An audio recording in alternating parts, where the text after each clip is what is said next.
Marvel Studios Animation's Your Friendly Neighborhood Spider-Man is coming up on almost a year since its release, and with Marvel recently confirming Season 2 for fall 2026, it felt like the right time to go back and really talk about Season 1. I can't believe I'm even saying this, but I think I might like this version of Spider-Man more than the classic 616 version. Maybe just a bit. And yes, this is a variant, a different take, a different path. But that's exactly why it works so well. This show understands Spider-Man at his core, while still daring to remix the formula in ways that feel fresh, intentional, and surprisingly respectful. So let's break down why Your Friendly Neighborhood Spider-Man quietly became one of my favorite Spidey adaptations. First off, has there ever been a more bangin' Spider-Man theme song than Neighbor Like Me? Seriously. From the first episode, this track sets the tone perfectly. It's energetic, playful, modern, and somehow still feels timeless. It captures the spirit of Hudson Thames' Spider-Man without sounding like it's trying to imitate past themes. Huge kudos to the Math Club. This song doesn't just open the show, it defines it. By the time the credits roll, you're already locked into the vibe of this universe. I honestly never skip it. Coleman Domingo's Norman Osborn is one of the smartest creative choices in the entire series. The way his Norman mirrors RDJ's Tony Stark, step for step, especially through that first meeting at Aunt May's house, is such a clever way to immediately signal divergence from Earth 616. This isn't just a businessman pulling strings. This is a charismatic mentor figure who feels like he could be guiding Peter toward greatness, or toward something far more dangerous. It's familiar enough to feel intentional, but different enough to keep you uneasy, and that balance is hard to pull off. Eugene Bird's Lonnie Lincoln, aka Tombstone, is another standout. The question this version of the character constantly raises is simple but effective. Is he friend or foe? Lonnie feels grounded, human, and layered in a way that makes every choice he makes matter.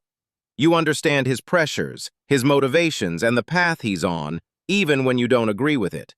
That ambiguity is what makes him compelling, and it makes his role in the story feel earned, rather than forced. Peter's friend group from the science program is another quiet win for this show.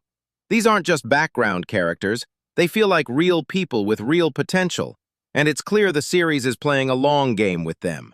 Characters like Amadeus Cho already feel positioned for meaningful development down the line.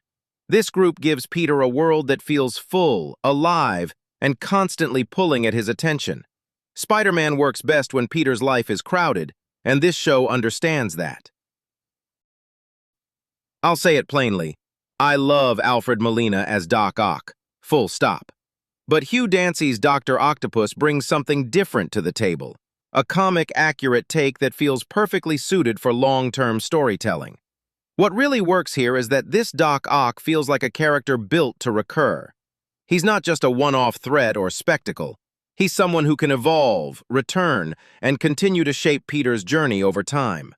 That kind of foresight makes the world feel bigger and more intentional. Once again, Doctor Strange and Peter Parker together just works. What's interesting here is that Strange clearly underestimates Peter, and Peter responds by using his greatest superpower, his brain. The intelligence he had long before the spider bite. Watching Peter outmaneuver, surprise, or rethink Strange in key moments reinforces why he's special. He's not just reacting, he's solving problems in real time. It's a great reminder that Spider-Man's mind is just as important as his powers. So here's my final takeaway. Your Friendly Neighborhood Spider-Man isn't trying to replace the 616 version. It's offering a different lens, and that lens feels sharper, more focused, and more emotionally consistent than I expected. This version of Spider-Man feels earnest, thoughtful, and grounded. Oh yeah, and there are a few genuine, wait, what? Moments that catch you off guard in the best way. With Season 2 coming in fall 2026, Season 1 now feels like a strong foundation that took smart risks and trusted the character. After finishing it, I'm more curious than ever to see where this variant story goes next. Like and subscribe, please, for more content coming soon.